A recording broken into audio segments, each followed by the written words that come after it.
Welcome to Short Talks from the Hill, a research and economic impact podcast of the University of Arkansas. My name is Todd Price. In 2017, a $120 million gift from the Walton Charitable Support Foundation transformed the University of Arkansas's Department of Art into a School of Art. It was the largest gift ever to a university art program. A second $40 million gift that year from the Wingate Foundation helped establish an art and design district in South Fayetteville, which includes the new Studio and Design Center and an upcoming space for both studio and public galleries. The Walton gift funded scholarships and expanded programs in art history, art education, and graphic design. It also gave the School of Art a mission to support the arts and art education throughout Arkansas. Today on Short Talks, Rachel Debuque, the director of the School of Art, joins us to talk about the school's outreach to pre-college students and art educators across Arkansas and to the community here in Northwest Arkansas. Rachel Debuque, welcome to Short Talks. Thank you so much, Todd. I'm so happy to be here. So Rachel, you came to the University of Arkansas and the School of Art here a year ago. What initially attracted you to move across the country here to Arkansas? And in the year that you've been here, what have you learned about arts across the state? So before coming to Arkansas, I was an associate director for George Mason University. And while I was there, I was focused on accessibility and creating inclusive curriculum and creating strategic pipelines to resources at the university. And when I was approached about the job for the director of the School of Art at the University of Arkansas, I saw a tremendous opportunity to make unprecedented impact for the state of Arkansas. And initially, I wasn't sure that I would want to move across the country to Arkansas, but the recruiter had told me, you just have to come and see. And he was absolutely right. I was completely blown away by all the things that I saw. And I just saw an opportunity to create pathways for higher education for those who have been historically underrepresented. And I was also really shocked and surprised by how much the unprecedented gift that had been given aligned with my goals regarding access. And so this alignment with my own leadership values about expanding access in the arts, it felt like this rare opportunity to serve the state of Arkansas and to show the skills that I had been developing for years. So since arriving, I have learned lots of things. I think the thing that really struck me was how deeply people here care about education. And there's a genuine commitment to improving opportunities for Arkansans. And I felt this incredible amount of support for the work that I was doing, especially around expanding access to the arts, which is not always typical. So it's been really amazing. Dive into that a little bit because, obviously there's a lot of talk about education in Arkansas, across the country, but art sometimes is not always included. So have you seen that arts have been a priority in the state, and how have arts kind of fit into the conversation you've heard about education in the state? Access to arts in Arkansas is a lot better than people might expect, especially in Northwest Arkansas. Statewide, we're seeing about 65 to 80% participation in arts programs, which has been steadily rising. And there's clearly been an investment. We're seeing that reflected in student engagement. And we also know that there's a lot more work to do to ensure that access is equitable and consistent. But I'm feeling really hopeful about the potential and what I'm seeing here in Arkansas. How does arts education play out across the state? And I wonder how similar is the situation as far as the amount of arts education to other states in the South? I mean, are we on par? Where do you think things stand? The School of Art certainly has an opportunity to create strategic pipelines to make sure that we're creating opportunities that students get access to all the amazing things that we have in Northwest Arkansas. So I think that's part of our task. But I do think that the commitment is there. It's just the logistics of actually making it happen. I think that Arkansas is making a real concerted effort, and that is not typical. And the amount of resources and positive energy put behind access to the arts is, I think, unprecedented in this state. Well, let's talk about specifically some of the programs the School of Art is running. You have two summer programs. The first one you established in 2019. It's the Summer Arts Workshop for high school students across the state. Just going to take me through, what do the students do with this program? Yeah, so it's really exciting. The Summer Arts Workshop started as a day camp and then it's grown into a week-long residential program for high school students. It's free to attend, and we offer scholarships to cover travel for students who need it, which is incredible. Each year, we welcome around 80 to 100 students, and they get to take part in all sorts of exciting studio courses like printmaking, painting, drawing, sewing, even curatorial practices. They get to visit places like Crystal Bridges and the Momentary, and they also attend college readiness sessions. They get to explore our campus. They get to feel what it might feel like to be on this campus in a year or two. And the week ends with a public exhibition where they get to invite their family. So it's really exciting. But the program is about opening doors and connecting students from across the state to our resources. And they might not otherwise have access to these things. And this is really about creating meaningful access and investing in our community. And so where are these students coming from across the state? And are they all Arkansans, or do students come from other states as well? They're all Arkansans, and they come from all over the state. I think that my task in the next year is to really create a good strategic plan that we're making sure that we're hitting all areas of Arkansas, and especially focusing on our more underserved areas and ways that we can connect with the right people in the right places to make sure that those students know about the opportunity and then they have access to, let's say, our travel scholarship if they need it. And I wonder, have some of the students that you've seen attend this high school program enrolled at the university and enrolled at the School of Art?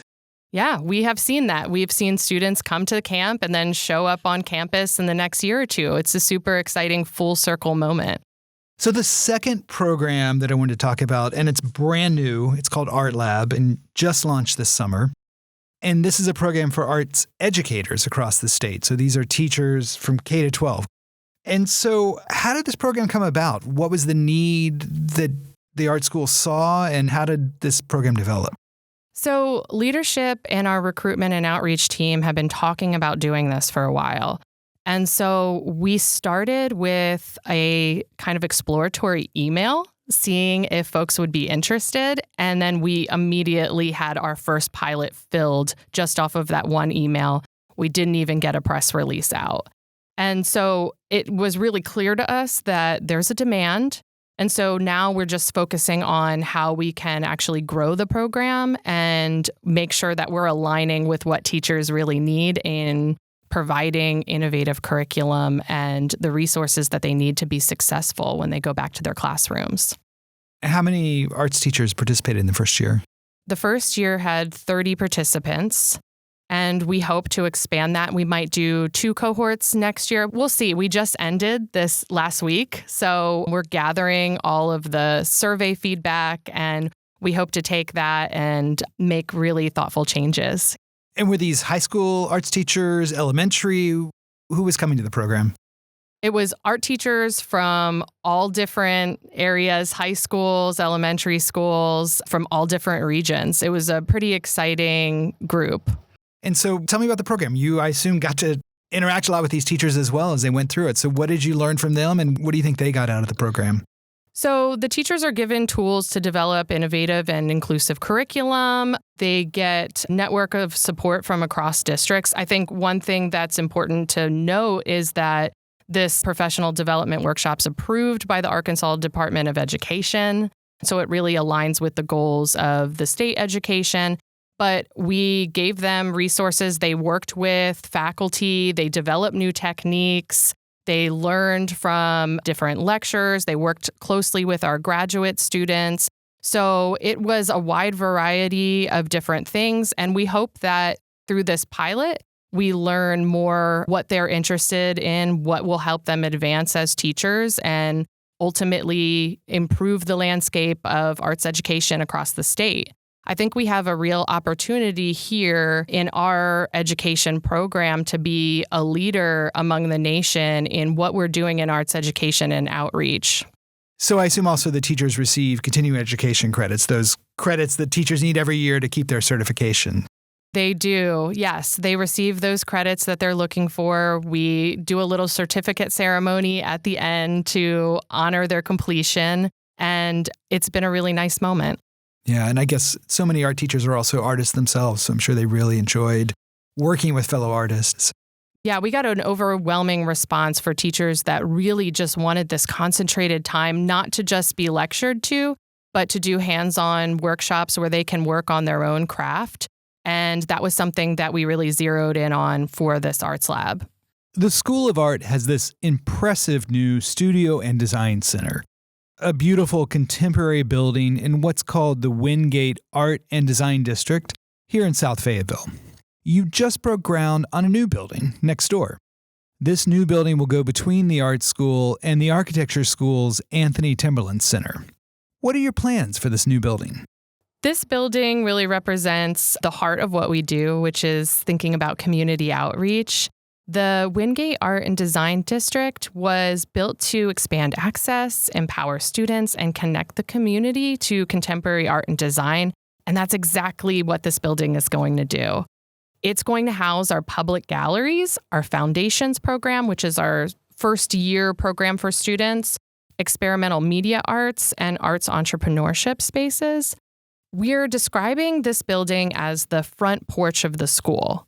So it's a place where we get to invite the public into our dynamic exhibitions and our creative experimentation. And for years, the School of Art has really been committed to public-facing exhibitions. It's really an important part of what we do as artists is sharing that with the public. But we've lacked a dedicated space to do it at scale.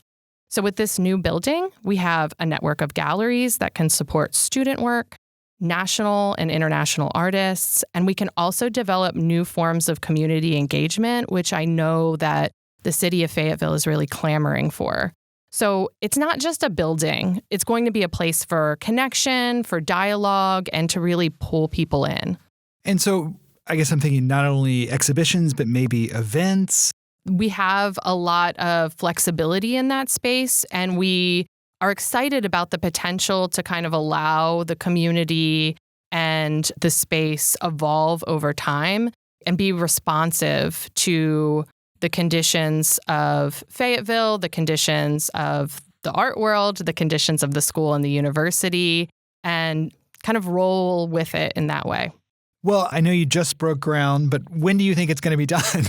I know that building buildings take a lot of time, and there's always some unforeseen delays.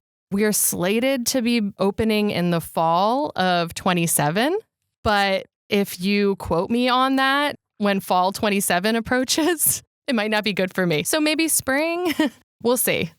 Obviously, the gift from the Walton family really gave the school a mission to do community work and outreach. But I'm curious, why in general do you think it's important that university art schools look out beyond themselves and look to the community? Well, I think one, I'll say that I haven't mentioned just how important that we are part of a network, right? So the Walton Gift gave us this amazing opportunity, but we're also partners with Crystal Bridges and the Momentary, and their mission to access really informs ours. So we're creating this kind of network where we're allowing multiple entry points for folks to come in and engage with the arts. But as an artist, why is this important? Why does this matter? I mean, I see creative work as really like sacred work. It is what helps us make sense of the world and connect with one another in ways that logic and language just can't. And our culture really doesn't always recognize the value of creative inquiry. I mean, we're always up against trying to prove why our existence matters. But when you start looking at the evidence, it's pretty overwhelming. Artists, we know this in our bones, but it's also backed by research. And it's our job as educators to make this really clear. So the arts contribute to billions of dollars to the U.S. economy and support millions of jobs. And creativity has been named one of the top skills for the future workforce by the World Economic Forum. In education, arts participation is linked to higher GPAs, lower dropout rates, stronger engagement. And we know that integrating arts into core subjects can actually deepen the learning of those subjects in really meaningful ways. People connect with art, and it helps them to connect deeper with other subjects as well. I think more importantly, though, beyond the data, arts really fosters empathy, which is super important right now, always, honestly. I feel like the arts can save us in so many ways. We need the kind of deep feelers who are going to reject the casual cruelty we can see in our day-to-day. We need disruptors who can imagine better systems and better futures. And we need makers who really remind us what makes life worth living. This is the stuff. This is what makes us human. And more importantly, critical thinkers who are going to reflect the world back to us in ways that are going to challenge us, that are going to heal us and inspire us. So this is, I think, monumental stuff. This is what I think makes us human and what makes life worth living. And that's why the arts matter. Well, Rachel, thank you so much for coming on Short Talks. It's been a great conversation. Thank you so much. Short Talks from the Hill is now available wherever you get your podcast. For more information and additional podcasts, visit arkansasresearch.uark.edu, the home of research and economic impact news here at the University of Arkansas. Music for Short Talks from the Hill was written and performed by local musician Ben Harris.